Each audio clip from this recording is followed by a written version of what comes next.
Em nome do Pai, do Filho e do Espírito Santo. Amém. Ave Maria, cheia de graça, o Senhor é convosco. Bendita sois vós entre as mulheres e bendito é o fruto do vosso ventre, Jesus. Santa Maria, Mãe de Deus, rogai por nós, pecadores, agora e na hora de nossa morte. Amém. São José, rogai por nós. São Felipe Neri, rogai por nós. São Bernardino de Sena, rogai por nós. Nossa Senhora de Fátima, rogai por nós. Em nome do Pai, do Filho, do Espírito Santo. Amém. Bom dia a todos. Nós estamos aqui na página 103 da biografia de São Bernardino de Sena, escrito por Paul Thiroux d'Anjou, no capítulo, parte 4 e 5 e último do capítulo, intitulado Aprovação, a vida do nosso santo de 1427 a 1433. Neste mesmo ano de 1432, no começo do qual Bernardino mereceu os elogios do Papa, vemo-lo ao fim, tratado como amigo pelo chefe do Santo Império Romano, Sacro Império Romano. O César alemão não era mais, na verdade, o que fora no undécimo século ao século XIII, quando o seu poder equivalia ao do Papa. A decadência datava da derrota dos Hohenstaufen. Os imperadores que desde então desceram a península pareciam aventureiros sem prestígio, necessitados, sem soldados nem dinheiro, sem nenhum grande feito político, reduzidos a arrecadar dinheiro pelos privilégios que ainda se julgavam no direito de conferir. Havia 21 anos que Sugismundo governava o império com o título de Rei dos Romanos, quando em 1432 passa os Alpes no intuito de se fazer sagrar imperador. Foi, porém, obrigado a estacionar em Sena, devido ao pouco êxito de suas negociações com o Papa, que o acusava de ser aliado de Visconti e de apoiar o Concílio de Basileia, e por saber-se demasiado fraco para transpor à força o caminho de Roma, por entre as tropas hostis de Florença e Veneza. É durante a estadia em Sena que veio a conhecer Bernardino. Qual teria sido a origem de suas relações?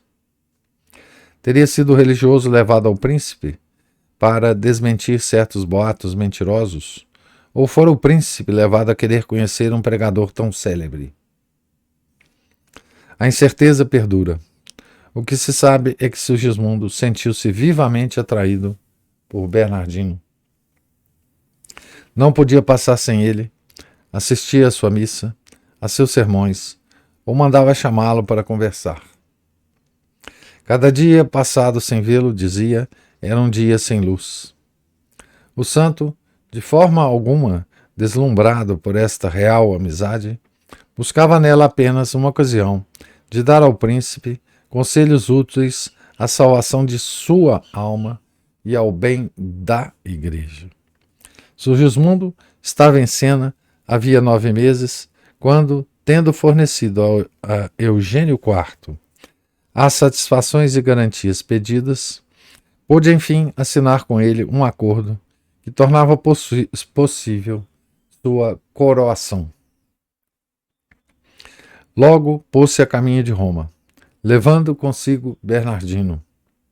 A sagração teve lugar, com grande pompa, na Basílica Vaticana, em 31 de maio. Afastado das festas celebradas por esta ocasião, Bernardino empregava seu tempo livre em evangelizar diferentes bairros de Roma. Poucos dias depois da coroação, Sigismundo retornou a seus estados, sempre seguido por nosso santo. Este, mantendo-se frade menor no meio da corte, não aceitou outra montaria senão um modesto jumentinho. O seu aspecto, no brilhante cortejo, provocava sempre algum gracejo. Os biógrafos contam que ao atravessar, assim montado, a cidade de Áquila, um telhador do alto de uma casa, zombando dele, exclamou ironicamente: Onde vai assim o nosso pontífice? Imediatamente desabou uma grande ventania que precipitou o operário ao chão. Este, gravemente ferido, faz-se transportar para perto do frade. Pede-lhe perdão, suplicando-lhe que faça sobre ele o sinal da cruz. O que feito, ergue-se totalmente curado. Chegado aos limites de Toscana, Bernardino conseguiu, enfim, despedir-se do imperador, a quem, por seus conselhos, deixou com disposição de melhor servir a igreja. Depois desta vida no meio da corte, aspirava a tornar ao recolhimento do claustro.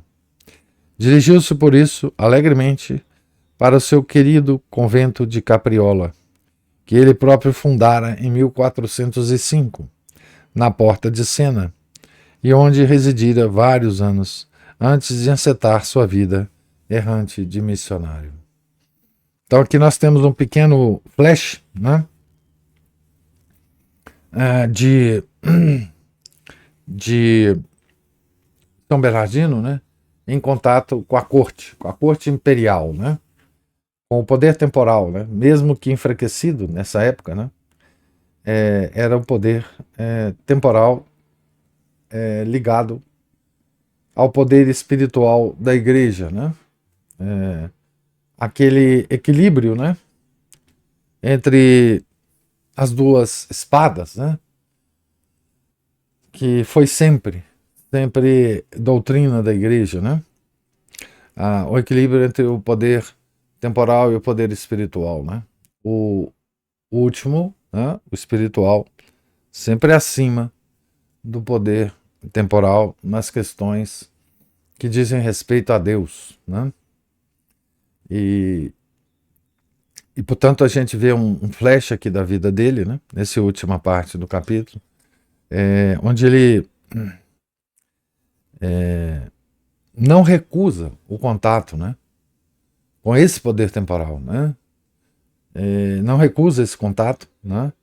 Mas como o nosso autor coloca aqui com muita clareza, né?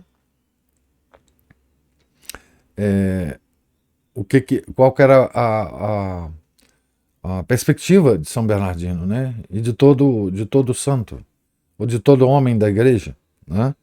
O santo, de forma alguma deslumbrado por esta real amizade, buscava nela apenas uma ocasião de dar ao príncipe conselhos úteis à salvação de sua alma e ao bem da igreja. Então, são os dois objetivos que ele tinha nesse contato, que pesava sobre ele, né? Ele não gostava desse contato.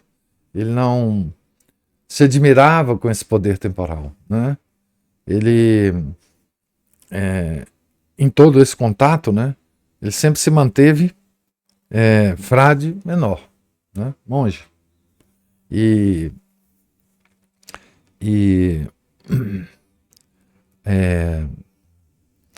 ansiava por se desvencilhar dessa tarefa, né, para voltar às suas origens, né, para voltar às suas origens. No caso aqui, o convento de Capriola, né. Então, essa altivez do santo, né, esse desempenho dessa função, né, digníssima, né, de aconselhar o poder temporal, né, ele fez, né, sem perder toda a sua vocação, né, para o mundo espiritual, né, para salvação das almas e o bem da igreja, né. Isso é importantíssimo ser realçado aqui, né? E agora nós adentramos ao capítulo 4, que tem o título Os Sermões, né? Então, aqui o nosso autor vai se embrenhar aqui num assunto, né, que é o registro dos sermões, né, onde eles foram registrados, como eles foram registrados, como eles foram escritos, como chegaram até nós, né, esses sermões, né, tá certo? E muitas outras coisas interessantes nesse capítulo o autor vai nos contar, né? Vamos ver se a gente começa pelo menos aqui a ler o item 1 desse capítulo, os sermões. De volta a Capriola, Bernardino aí levou, durante cerca de 3 anos, até 1436, uma vida sedentária, como não experimentava há 16 anos. De um homem tão pouco acostumado a poupar-se, a necessidade de repouso não basta para explicar esta imobilidade. Outra razão o decidira. Passados os ataques que acabava de sofrer e a dupla aprovação da Santa Sé, julgou útil redigir seus sermões descansadamente e dessa forma fixar sua doutrina com uma clareza que impedisse adulterá-la. Aqui tem uma nota explicativa dizendo o seguinte: seria interessante penetrar mentalmente na cela onde trabalhou o nosso santo. Logo depois de sua morte, em 10 de junho de 1444, o guardião do convento de Capriola, assistido por 3 gonfaloneiros da cidade de Sena, estabeleceu um inventário dos objetos de uso de Bernardino, que encontrou em sua cela. Vê-se nele a indicação dos óculos, bem como dos livros que escrevera e que usava para seus estudos. Entre os manuscritos é de notar o que fora assim designado: una bola de Papa Eugenio che contiene la conformazione della sua vita e doutrina. Este inventário, que está conservado no Arquivo de Stato de Sena, acaba de ser publicado pelo professor Orazio Bacco, Inventário degli oggetti e libri lattiato de São Bernardino de Sena, Castello Fiorentino, tipografia Giovanelli e Carpenetti, 1895. Então, foi publicado, acaba de ser publicado, significa que ele foi publicado próximo da publicação deste livro que nós estamos lendo, né? Final do século XIX, início do século XX. Né? Esses inventários são muito interessantes para o historiador, né? Mas adiantemos aqui no texto. O que empreendia era nada menos que um vasto tratado de teologia dogmática e moral. Compunha esta obra para seu auxílio próprio em prédicas futuras e também para auxiliar todos aqueles que tinham o encargo de distribuir a palavra divina.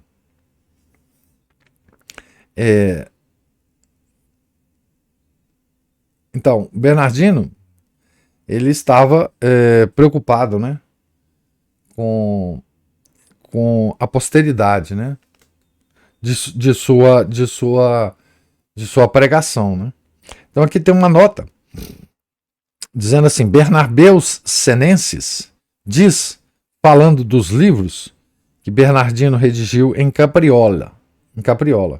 Então aqui tem a expressão em latim, né, que diz o seguinte: e ele os publicou para que pudessem beneficiar os demais.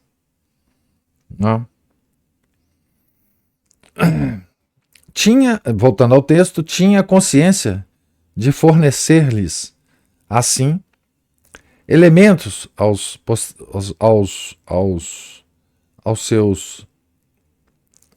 a quem fosse ler, né, tinha a consciência de fornecer-lhes assim elementos mais sérios que os que podiam encontrar nos compêndios então em uso.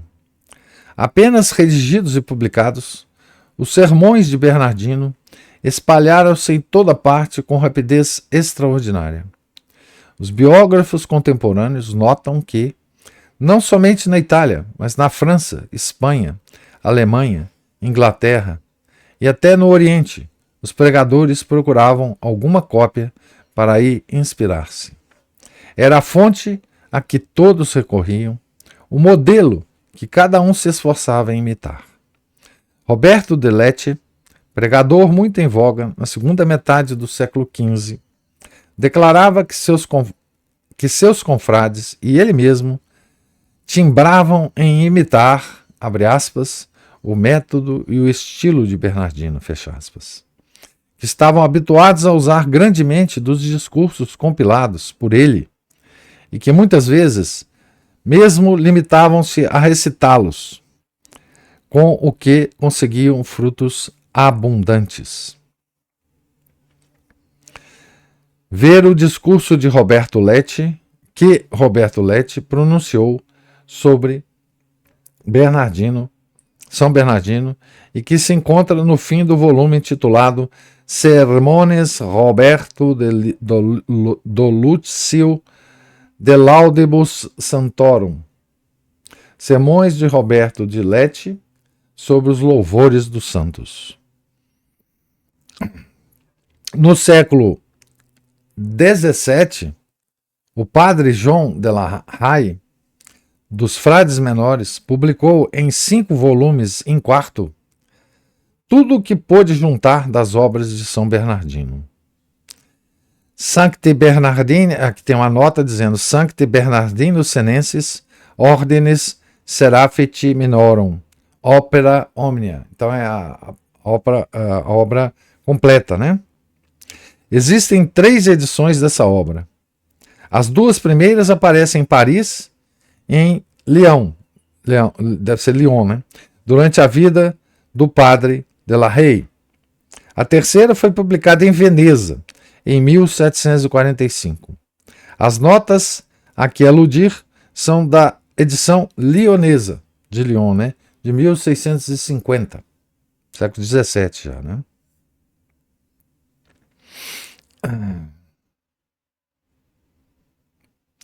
Voltando ao texto, essa coleção compreende evidentemente os sermões redigidos em Capriola de 1433 a 1436. Encerra, porém, outros de datas posteriores, tais como os de Advento, de Christiana Vita, onde há referências ao falecimento do irmão Vicente, ocorrido cerca do ano de 1442. Aqui se refere à mesma a obra, né? Sancti Bernardini Opera. Consta efetivamente de testemunhas contemporâneas que nos últimos anos de sua vida, nosso santo voltou várias vezes a Capriola para rever e completar a redação de suas obras. O confronto com os mais antigos e mais autorizados manuscritos confirma, de modo geral, a autenticidade da maior parte dos sermões ou tratados pelo padre de la Haye. Aqui tem uma nota explicando. São notas que vocês veem que esse livro foi escrito por um historiador, né? Preocupado com as fontes, né? A nota diz o seguinte: o exame da autenticidade das obras publicadas pelo padre de la Haye foi recentemente feito, cuidadosamente, pelo padre Aloysius Tassi, dos Frades Menores, por ocasião de um pedido dirigido a Roma, em 1862, pelo capítulo de sua ordem, a fim de obter a declaração de Bernardino como doutor da Igreja. As diversas peças do inquérito aberto para esse fim, diante da congregação dos ritos, foram reunidas em um volume em quarto, impresso em Roma em 1877. Pude consultar esse volume, que não se encontra à venda. Contém, além da dissertação do padre Aloysius Tassi sobre a questão de autenticidade, o pedido da Ordem dos Frades Menores, com apostilas de bispos e outras personagens eclesiásticas, as observações do promotor da fé, encarregado de levantar objeções, e, enfim, a peça principal, que é a resposta do Monsenhor Ferrata a essas objeções. Então, esse documento foi no século XIX, né? Quando da questão da declaração de São Bernardino como doutor da igreja, né? Que tinha que apresentar, obviamente, essas provas de autenticidade, né? Voltando ao texto, entretanto, algumas partes, na verdade, secundárias, são apócrifas e devem ser suprimidas. Aqui tem uma nota dizendo o seguinte: por exemplo, a Quaresma de Pugna Spirituale e os Commentari in Apocalypsum. Isso aí é muito difícil de evitar, né, que alguma coisa apócrifa apareça, né, Então, De Pugna Spirituale da batalha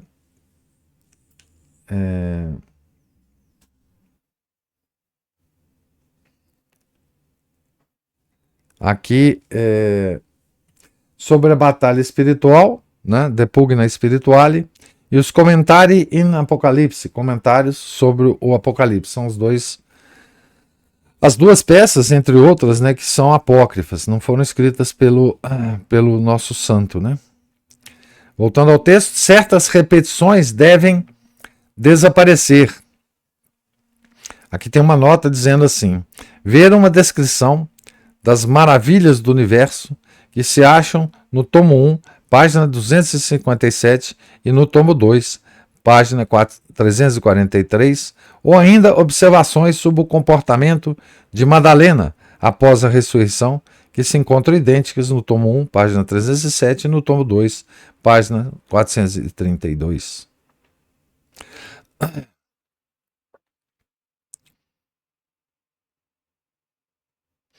Enfim, seria fácil encontrar, voltando ao texto, né? Enfim, seria fácil encontrar nas bibliotecas da Itália os manuscritos de sermões e opúsculos que foram omitidos e que deveriam ser acrescentados. É, pois, de desejar que se empreenda um dia, para as obras de nosso santo, uma edição crítica, semelhante à que estão ultimando agora, com tanta ciência quanto consciência, sobre as obras de São Boaventura, os franciscanos do Colégio Quarati, perto de Florença. Aqui tem uma outra nota dizendo: esse desejo de uma nova edição das obras de Bernardino foi expresso há alguns anos nos Kircherlichson, pelo sábio P. Geiler, que se tornou depois um dos principais colaboradores da edição das obras de São Boaventura. Essa é o que diz a nota. Os sermões contidos nos 5 volumes do Padre Della Rey são escritos em latim, posto que seja notório que Bernardino pregava em italiano. O mesmo acontece com quase todos os sermões publicados pelos seus autores da Idade Média. Os sábios redatores da história literária declararam, por isso, que naquela era pregava-se em latim. Esta opinião não se mantém diante das últimas pesquisas.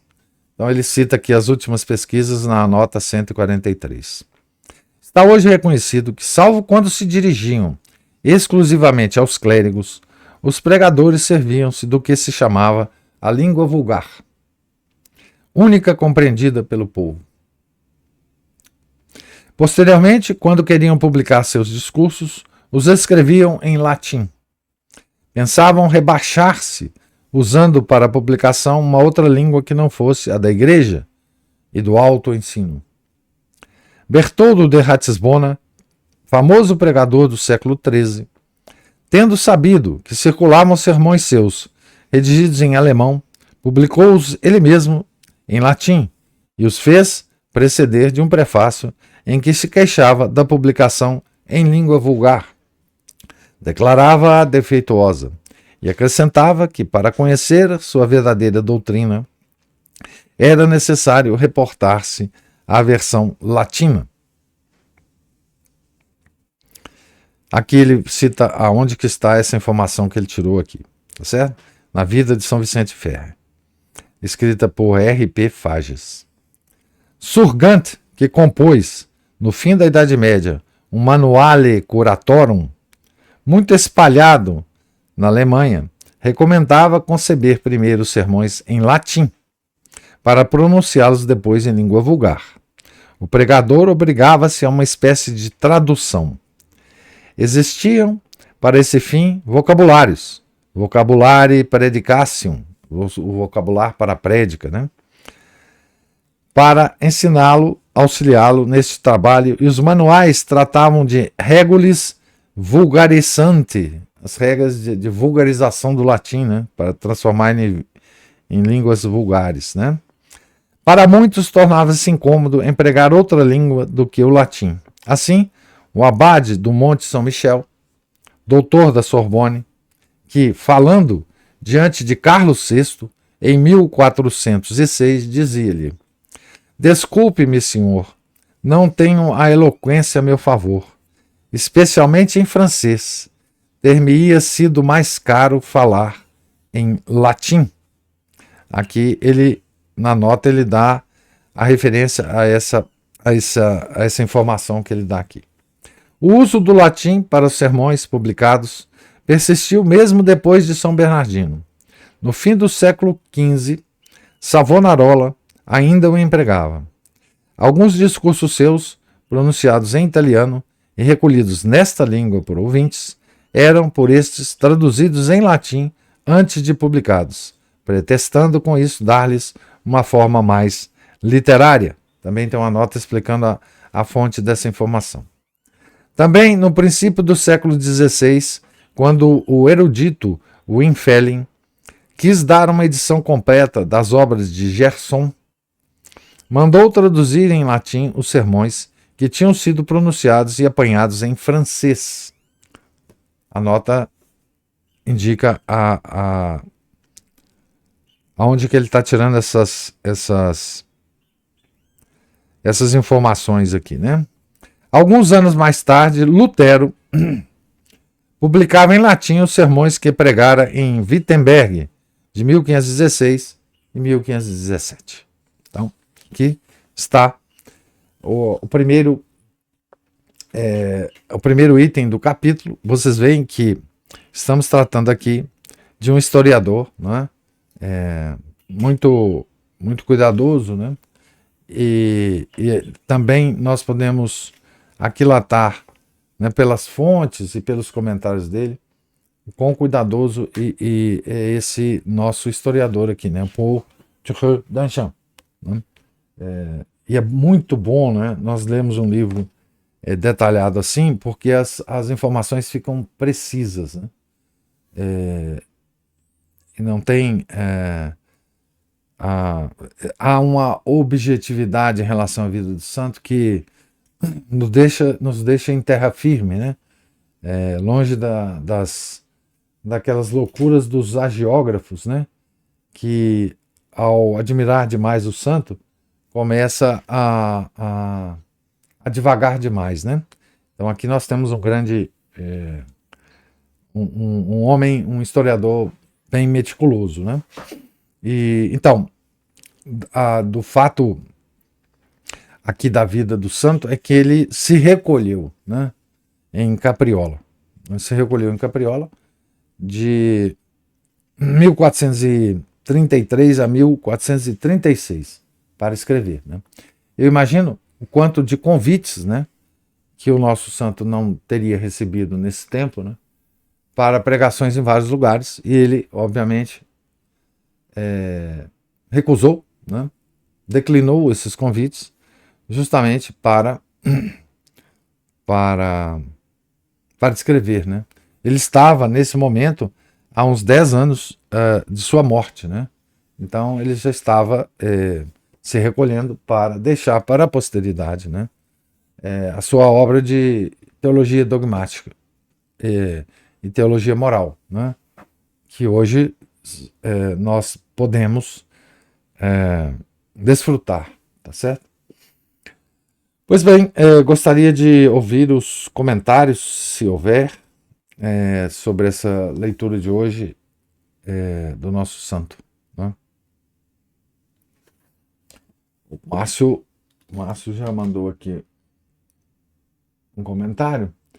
A decadência na fé e nos costumes leva à queda de todas as instituições, inclusive do Sacro Império. Os franciscanos, pela regra antiga, não podiam andar a cavalo. O imperador era só um estado de vida a ser evangelizado, exatamente. O latim era o idioma científico, jurídico, administrativo, eclesiástico, canônico. Esses sermões devem ser uma riqueza.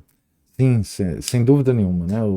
Essa obra completa, né? Ópera Omnia, deve ser uma coisa belíssima, né? De se ouvir e de se estudar, né?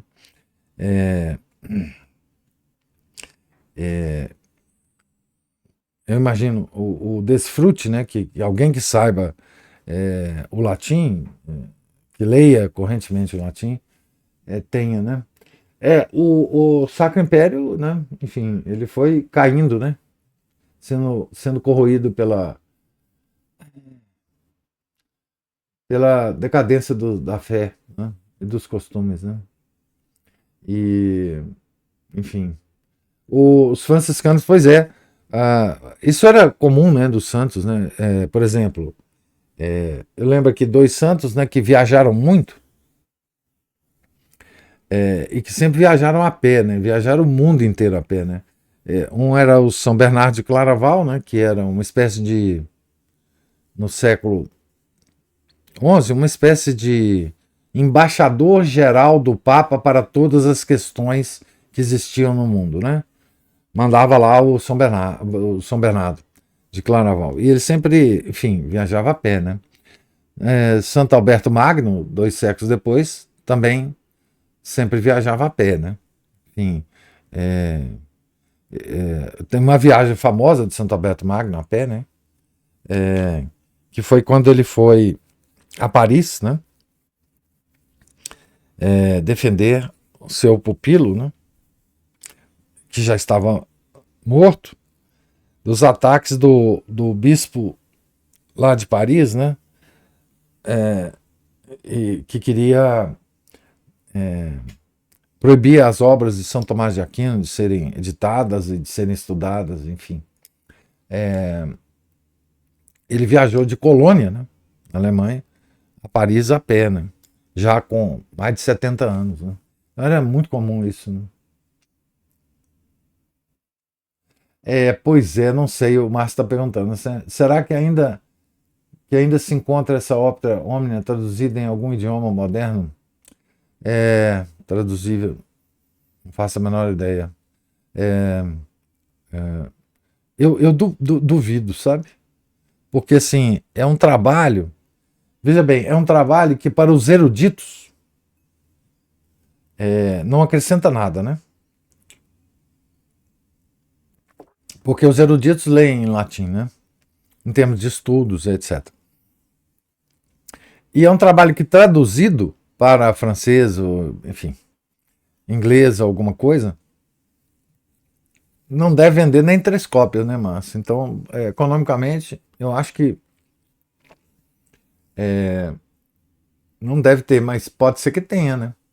Eu lembro, por exemplo, esse negócio de tradução é muito engraçado, né? Eu lembro, por exemplo, que aqueles editores no final do século XIX que traduziram a patrística latina e grega para o francês, da qual essa coleção da Paulus, essa verdinha, é simplesmente a tradução do francês para o português. Eles traduziram, né, do grego antigo e do latim para o francês. Esses editores, os irmãos Minnie, né, eles quebraram. Eles quebraram depois dessa operação de tradução da patrística, né? Porque gastaram muito dinheiro, né? Com tradutores, com as edições, etc, etc. Depois não repuseram, né? Essas obras de tradução desses documentos, elas têm que ser feitas. Bom, hoje é impossível isso, né? Mas por monges que não estão pensando em ganhar dinheiro. tem que ser feita por caridade.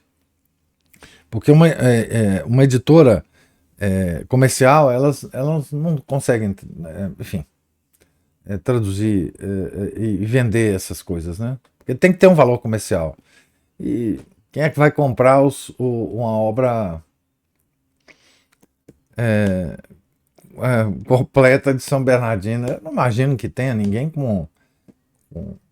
enfim, com estofo, né, para fazer isso, não. É um gasto muito grande, né?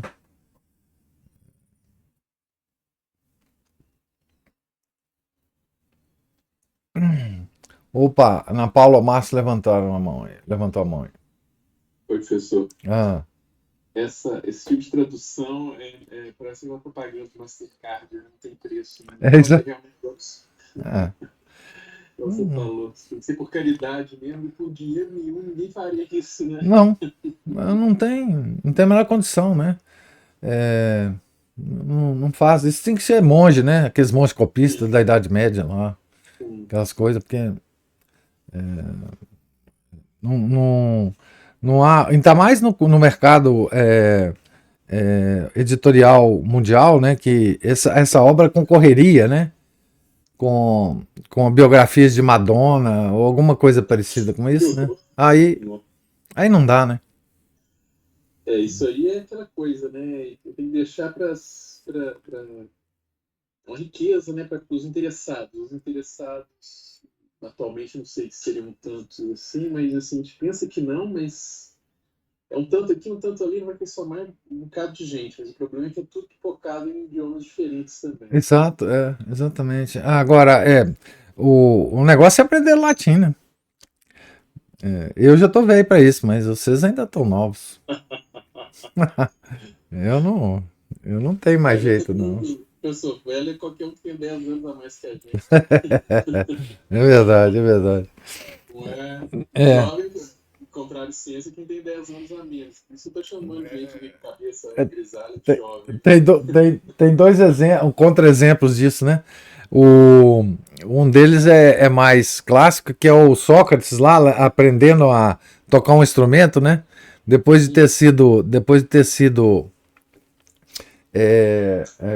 julgado lá e condenado a tomar cicuta, né? Enquanto ele esperava a cicuta, porque tinha um negócio do navio que tinha que chegar para ele tomar a cicuta. Ele Nossa, começou a aprender um instrumento musical. Aí, pessoal, tem um diálogo de Platão que descreve esse negócio. E o outro exemplo, então a gente não tá velho nunca para aprender alguma coisa, né? Então tem outro exemplo acho que é do Machado de Assis, que uns 2 anos antes dele falecer, já estava doente, etc. Ele começou a aprender grego antigo. Então, assim, a gente nunca tá velho para aprender, não. A gente fica brincando, né? Mas depende da atividade mesmo, do cérebro só da gente. é isso mesmo, professor. Mas é isso. Parece São Bernardino, então ele deu uma paradinha aí pra ficar nessa vida mais sedentária para afiar as ferramentas, né, e ainda deixar um legado para as próximas gerações. Né? Pois é, né? E tem muito de. Esse capítulo vai ser interessante porque ele vai falar como é que os discursos também começaram a se popularizar, mesmo na língua vulgar, né? Dos copistas que apareciam lá no meio do discurso e ficava tão impressionado que começava a transcrever, etc. É muito engraçado. Muito interessante essa coisa do cara desconhecido, né?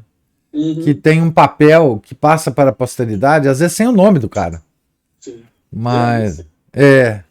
essa coisa do desconhecido, para mim, é uma coisa mais assim impressionante das histórias. Sabe? Focar nessa coisa, né? Ué, isso aí é inspiração divina, porque, por exemplo, tem a gente lendo aqueles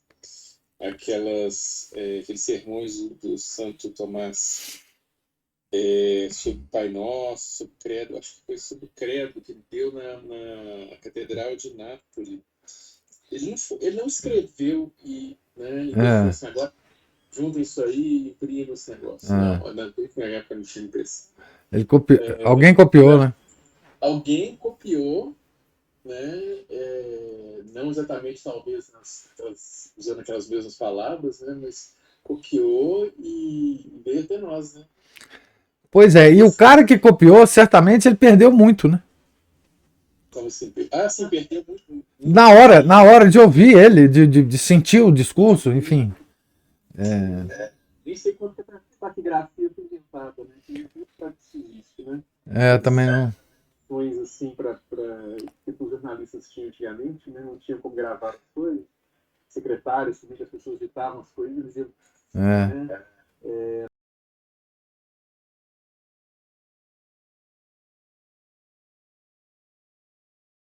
Mas, exatamente, perde muita coisa, né? O essencial parece que ficou. E eram coisas que eles pregavam para o público, né? Para o povo. Eles não ficavam ali nível especulativo, latim, para clérigos e outros religiosos. Né? Era para todo mundo, né? Era pregação pública. O povo gostava também, apinhava ali. Tem uma pregação dessas aí, um dos o senhor mencionou, não sei se foi ao passado ou retrasado, 5, 6 horas, o pessoal está lá ouvindo, acompanhando, e sem contar que aquelas outras pregações duravam dias, né? Iam continuando, o pessoal indo e voltando. Hoje em dia o pessoal só tem essa assiduidade, esse interesse todo, né? Igual nos shows aí que você é capaz aí com esse nosso desfile. Ai, meu Deus do céu. Eu tinha uma menininha lá na igreja que o pai dela contou que ela ia por esse negócio. Eu pichei, que deu de Bento Carneiro, eu pichei nela uma maldição. Falei com ela, tomara que se ela desse algum gritinho durante o show, chamasse ele de lindo, você vai descer uma maldição na sua cabeça. Aí ela pensou, e o quê? Eu pensei, o que eu faço essa menina? Tomara que seu cabelo fique igual o meu. Ai, Ótima maldição para Sara Maligna. Muito bom, muito bom. pessoa que fica palhaçada, obrigado por tudo. Meu caro, obrigado você. Mas sobre esses sermões, né? Eu fico imaginando, né? Já no século XVIII, né? 17, 18, o padre Antônio Vieira, né? O padre Antônio Vieira, de vez em quando, era convidado para fazer sermões em Roma, etc. E fez muitos sermões em vários outros lugares, em Portugal e aqui mesmo no Brasil. Mas assim, eu fico imaginando, os sermões eram depois da missa. Então vocês imaginam, você vai na missa cantada, né? Tá 1h30 mais ou menos de missa. Depois da missa tem um sermão. E o padre Antônio Vieira tinha aqueles sermões de 2 horas, 2h30, né? Então, imagina E isso em Roma, com os clérigos, com o Papa, com todo mundo, né? Imagina que você saía de casa para ir nessa missa e 5 horas depois você estava voltando, né? E não tinha aquelas garrafinhas d'água para você ficar tomando, né? Eu imagino, assim, a pessoa ficava ouvindo, né? Sentadinha lá, no lugar dela, ouvindo o sermão depois da missa, né? Então, essa palavra, né? Essa palavra dessas bocas escolhidas, né? Elas tinham um custo pessoal também para você colher essas palavras, né? Nos seus ouvidos, né? É o custo pessoal de você estar em pé na chuva, longe do orador, né? Tinha aquelas bandeirinhas, né? Que indicavam a direção do vento para o pessoal se movimentar, né?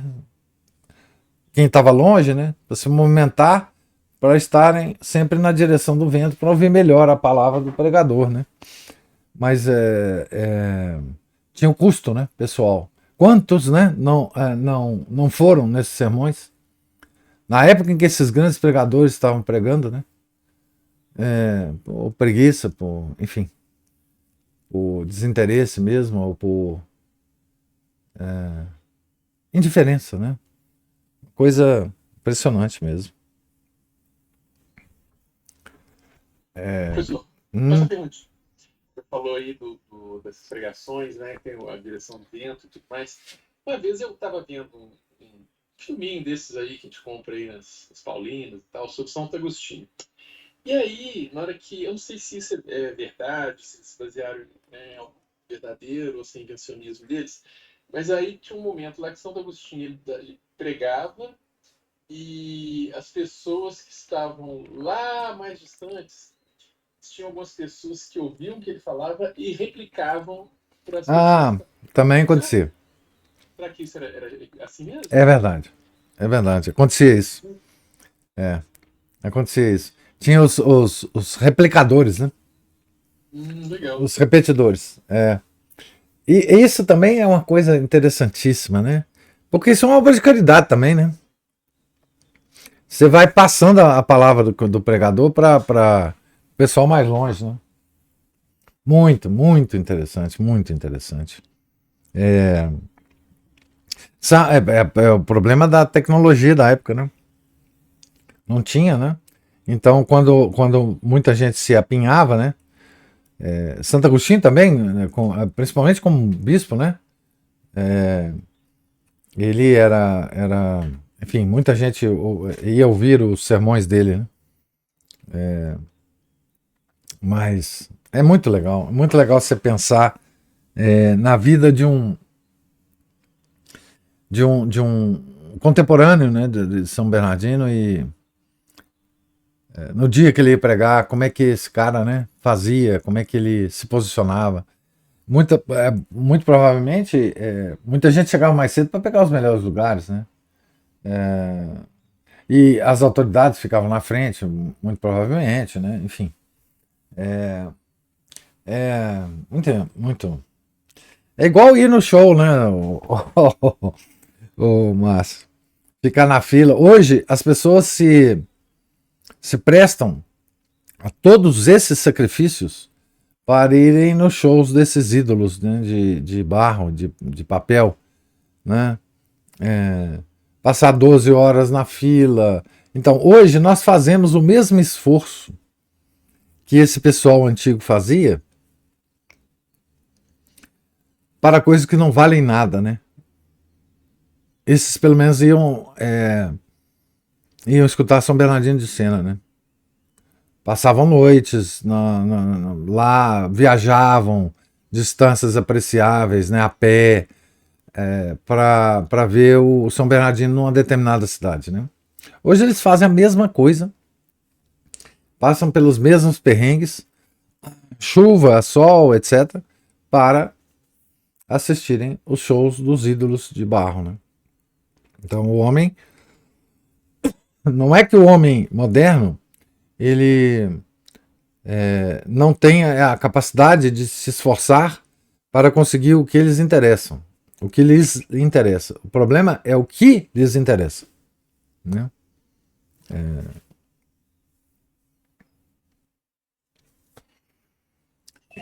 Pessoa é a paz na terra, os dons de boa vontade. Tem que ter boa vontade com as coisas boas, né? Ah, E estou falando aí dos contrastes entre os métodos antigos e as modernices de hoje, né? Embora as modernices sejam bastante úteis, elas não chegam exatamente a ser necessárias em muitos casos. Né? hoje existe um excesso, né, Uhum. de uso de instrumentos que às vezes não fossem necessários, né? Você está certo. Exatamente. É. E dessa de acampar, fazer fila, né? Na hora do. Isso eu achei interessante. Eu também pensei a mesma coisa, né? O pessoal já estava enfrentando neve, chuva, sol, calor infernal, tudo, né? Porque o clima lá, naquela região, ele é bem contrastante, né? É. Chuva Noite mal absurda, dormida, comida escassa. né? Exatamente. Mas dava certo, né? Ah, muito, né? Salvação da alma, né? Salvação da alma, para salvação da alma vale tudo, né?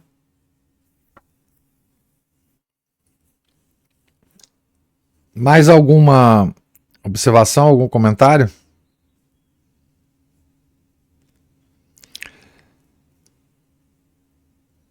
Então, pessoal, Deus lhes pague a presença, paciência.